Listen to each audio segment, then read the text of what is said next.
আসসালামু আলাইকুম ভিউয়ার্স। দেখুন বাচ্চাদের বিকালের জন্য ঝটপট নাস্তা তৈরি করে দিলাম।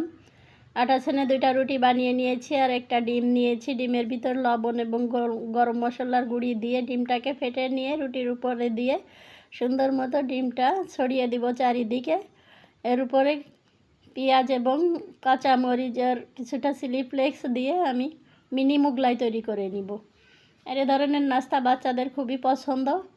বন্ধুরা, আমার ভিডিওটি ভালো লাগলে প্লিজ সাবস্ক্রাইব করে দিবেন। ঝটপট করে নাস্তা তৈরি করে নিলাম। এটা বিকালে চায়ের সাথে খুবই মজে যাবে।